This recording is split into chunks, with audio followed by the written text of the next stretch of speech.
So, I believe it was 2006 that Mr Dawkins published his book, The God Delusion. I have never paid too much attention to his writings, simply because I thought the hype would die a fast and silent death. You see, his book isn't what you would call a very sophisticated philosophical book. It is smoothly written, but it lacks a lot, philosophical speaking. Anyway, I was wrong about the dying stuff. Many still love his audacious mantra, with which Dawkins actually starts his second chapter. The God of the Old Testament is arguably the most unpleasant character in all fiction. Jealous and proud of it, a petty, unjust, unforgiving control freak, a vindictive, bloodthirsty ethnic cleanser, a misogynistic, homophobic, racist, infanticidal, genocidal, filicidal, pestilential, megalomaniacal, sadomasochistic, capriciously malevolent bully. I have always wondered what one could answer this foolish but immensely popular statement given by Mr Dawkins in his equally foolish book, The God Delusion. Skeptics, atheists and many unbelievers love this kind of rhetoric. It sounds so challenging, it sounds so bold, it sounds so tough. But in reality it gives away a total misunderstanding of the biblical God. Mr Dawkins might know a thing or two about biology, but theologically speaking, he fails big time. So let's discuss a few of these titles he so boastfully assigned to the God of the Bible. Let's see what we can say about it without going into endless debates.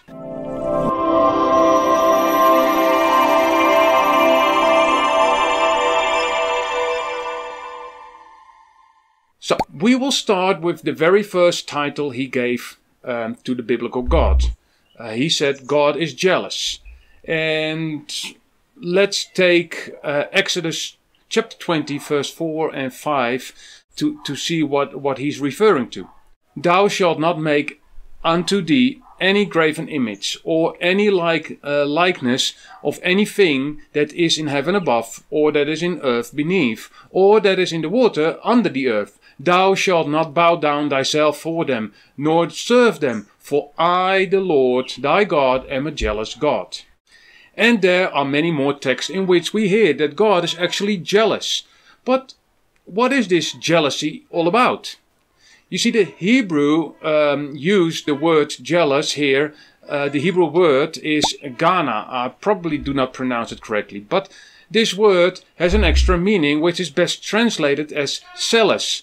In other words, God cares passionately about his people, his creation. He does not want us to fall into the trap of bondage of another so-called God.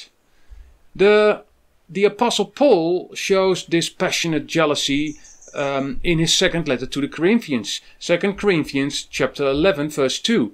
I am jealous for you with a godly jealousy, because I have promised you to one husband, to present you as a pure virgin to Christ. All of those jealousy statements from God are in the context of infidelity and are statements of a broken heart. The Merriam-Webster dictionary explains infidelity as the act or fact of having a romantic or sexual relationship with someone other than one's husband, wife or partner. So we're not talking about this childish God who wants to have that one toy the other kid happened to have. No, in fact, it is a jealousy a husband should have when he sees his wife flirting with another man. Or maybe even when another guy starts flirting with your wife. I would not accept that, would you? Let's see what he says more. A petty, unjust, unforgiving control freak. Petty means small, of little importance. With this word, the author gives away his own boastful attitude. If one thinks of the creator of the universe as a petty personality, I believe that person should pay a visit to an honest psychiatrist. Really. It is one thing to downplay the creator's character, but to think of him as a nitwit? And you know, I know that the author, Mr Dawkins, meant to say that God is oversensitive when it comes to sin. The author says that a petty God makes for petty worshippers. Speaking of early Christians, the early Christians' preoccupation with sin. Dawkins writes, they could have devoted their pages and their sermons to extolling the sky splashed with stars, or mountains and green forests, seas and dawn choruses. These are occasionally mentioned, but the Christian focus is overwhelmingly on sin. Sin, sin, sin, sin, sin. What a nasty little preoccupation to have dominating your life. Well, the part of our problem is we have a view of God where we just make God like a big person. We might think he is just like us, but he just isn't he? If you're going to study this, you'll see that God is actually very different from us. Whatever the view of God is we have in our mind, it's in some way inadequate. Also, the idea that God is behaving oversensitive concerning sin gives away that there is no real understanding about the gravity of sin. Many people look at sin as something we just shouldn't pay attention to. You see, like, if you don't pay attention to sin, it all disappears. And you might end up thinking sin is just trivial. But that kind of thinking has brought humankind in this depraved position in the first place. God has seen it unfolding. He has been the witness of our petty thinking concerning sin. He also knows how sin ruins everything. We are quick to blame others for the things that happen to us, but Jeremiah 17 verse 9 sums it up. The heart is deceitful above all things and desperately wicked. Who can know it? Anyway, let's move on. Unjust. Is God unjust? Why would someone think that God is unjust when he says that the wicked will be punished? How often I heard people say that if God is just, he would have made an end to all misery. And then my usual response is to ask that person what that action would entail. Must God make an end to all lies, sexual misbehavior, anger, all poverty? Must he make an end to all bad things? And if so, where would you stand on that very same criteria you just created yourself? You never lie? Cheat? You never have sexual fantasies? You never cursed? Or never behaved like a jerk towards others? Just count your blessings that God is long-suffering, not willing that any will perish. So, unforgiving. Let's assume you are married to the most wonderful woman or man in the world. Now your spouse decides to sleep the night in the same bed as the post deliverer. And even worse, your spouse takes the new partner to your own house and he or she starts to use your own bed. And all this happens right in front of your eyes and that of your children. Can I safely assume that you are going to have some trouble forgiving? We humans have been like this adulterous man or woman towards our Creator. We have done it right in front of His eyes. We actually used all that is rightfully His for our own pleasures. However, God didn't abandon us in an unforgiving wrath. No, He actually sent His Son, Jesus Christ, to offer a way out of this corrupt situation. Only haughty people would dare to say He is unforgiving. Okay, and then for today we will end with the control freak thingy. I guess I'm a control freak as well. We, my wife and I with our 5 children, have lived in a very remote village for 5 years. No good source of clean drinking water, no proper road out of the area, no vegetables to be found nearby. I mean, it was remote. And every time we traveled to the capital city, I took the opportunity to get the car to a good garage. I needed to be able to rely on my strong 4x4 to get in and out of our area.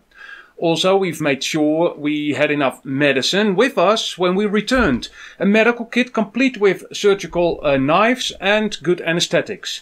Finally, we also tried to bring back as many vegetables as possible. My children and my wife depended on me for this simple but very important strategy. So does this make me a control freak? Definitely yes.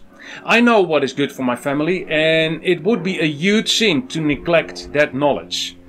So how about the creator of heaven and earth? Would he know a thing or two about what is good for us? I would say so.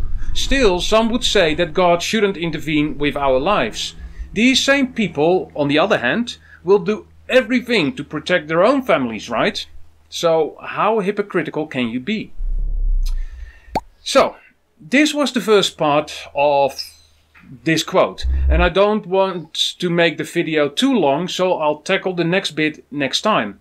I actually have no intention to give Dawkins or his followers a platform on my channel, so I'm not going to debate this with atheists who love this book. I just don't gonna debate them about this. Still, I think it's good to talk about these kind of atheistic mantras. Not so much to win the debate with an atheist. Many of them have dug themselves in and have no intention to budge whatsoever anyway. But maybe your colleagues or your sportsmate or maybe a family member has heard this kind of talk and is wondering how much of it is true. Maybe you yourself are a little overwhelmed by these words of Mr. Dawkins. Then it is good to have this chat, to see what the possible answers can be, to learn how wonderful God actually is. Anyway, do let me know your thoughts in the comments of the video or article below. Remember, I'm mostly active on my Odyssey channel. You'll find a link to that channel in the description of this video. I also very much appreciate your prayers and your support. Please take a look in the description of this video to find out how you can help me. I also have these links on my website. Also, I place a link there to both the Dutch and English transcripts of this video. And finally, you'll find the links to other videos I've made about this topic. I mean, and that's all in the same description. So how cool is that? Anyway, God bless you. Thank you for watching. And let's see how we approach the rest of Dawkins' quote in the next video. Thank you for watching this video. You can give me a thumbs up if you liked it. You can also subscribe to my channel, or even better, follow me on Odyssey. That way you will never miss a new video. You will find all the links in the description below.